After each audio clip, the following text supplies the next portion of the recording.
પચાસ foot ring road નજીક રેસકોર્સની સામે ગોકુલ પાર્ટી પ્લોટ ખાતે ગત 8 માર્ચ શુક્રવારે મહાશિવરાત્રિના રોજ શેર વિથ સ્માઇલ એનજીઓ અને શ્રી ફાઉન્ડેશન ફેમિલી દ્વારા ભાગ્યલક્ષ્મીના વિવાહ નામનો દ્વિતીય સમૂહ લગ્નોત્સવનું આયોજન કરવામાં આવ્યું હતું। લોકસભાની ચૂંટણી પહેલા જ હાર્દિક પટેલ અને ભાનુબેન બાબરિયા આ સમૂહ લગ્નોત્સવમાં મુખ્ય અતિથિ તરીકે હાજરી આપી હતી। આ તકે હાર્દિક પટેલે ચૂંટણી અંગે વાત કરતા જણાવ્યું હતું કે વડાપ્રધાનના નેતૃત્વમાં સારા પરિણામો આવશે। ફરી એકવાર 26માંથી 26 સીટ બહુમતીથી જીતશું।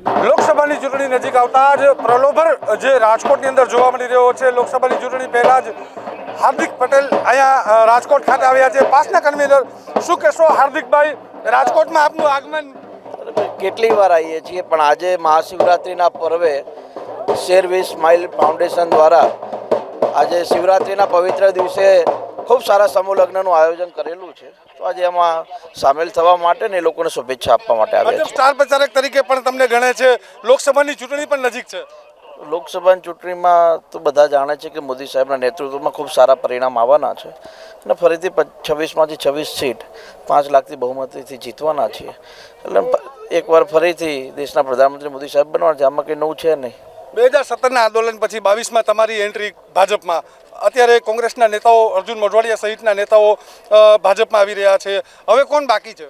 આજે શિવરાત્રિનો પવિત્ર દિવસ છે, ભજન ભજો ભોલે નહીં। લોકસભાની ચૂંટણીને લઈને હાર્દિક પટેલ કશું બોલવા તૈયાર નથી, તો ભાજપ તેને સ્ટાર પ્રચારક પણ ગણી રહ્યા છે। આવનારા દિવસોની અંદર હાર્દિક પટેલને લોકસભાની ચૂંટણીના ભવ્ય પ્રચારમાં ઉતારે તેવી પણ સંભાવના સેવાઈ રહી છે। લોકસભાની ચૂંટણી નજીક આવતા જ નેતાઓ છે તે અત્યારે માંગલિક પ્રસંગોની અંદર, સામાજિક પ્રસંગોની અંદર જોવા મળી રહ્યા છે।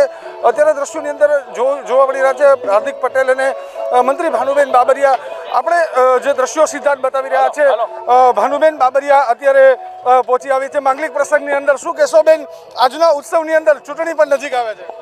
આજે મહાશિવરાત્રિના પર્વના નિમિત્તે શેર વિથ સ્માઇલ ગ્રુપ દ્વારા ખૂબ સરસ સમૂહ લગ્નનું આયોજન કરવામાં આવ્યું હતું, ત્યારે દરેક યુગલને ખૂબ ખૂબ લગ્ન જીવનની શુભકામનાઓ। પુરુષોત્તમભાઈને ટિકિટ મળી છે, પ્રચાર પ્રસારની પણ વિધિઓ સાથે ચાલુ હશે? કાર્યકર્તાઓ ખૂબ ઉત્સાહમાં છે અને જ્યારે એક રાષ્ટ્રીય નેતૃત્વ આપણને રાજકોટને મળ્યું હોય તો સ્વાભાવિક છે કે બધાને એક અનેરો ઉત્સાહ હોય અને ખૂબ ઉત્સાહ છે બધા। ખાસ પ્રશ્ન છે કે લોકસભાની ચૂંટણી નજીક આવી છે, ફરી હાર્દિકભાઈનો ચહેરો જોવા મળી રહ્યો છે સૌરાષ્ટ્રની અંદર। 2017નું આંદોલન હતું, 2022ની ચૂંટણી ને ફરી હાર્દિકભાઈ લોકસભામાં। હાર્દિકભાઈ ભારતીય જનતા પાર્ટીના ધારાસભ્ય છે। જી ચોક્કસથી હાર્દિક ધારાસભ્ય છે એટલી વાત કરીએ એટલે તમામ બાબતોને ટાળવાના પ્રયાસ કરી રહ્યા છે, પરંતુ લોકસભાની ચૂંટણી આવતાની સાથે જ જે રાજકીય મેળાવડો છે તે માંગલિક પ્રસંગોની અંદર પણ જોવા મળી રહ્યો છે। કેમેરામેન મનસુખ રાઠોડ સાથે ચેતન ઠકરાર, અબતક ચેનલ, રાજકોટ।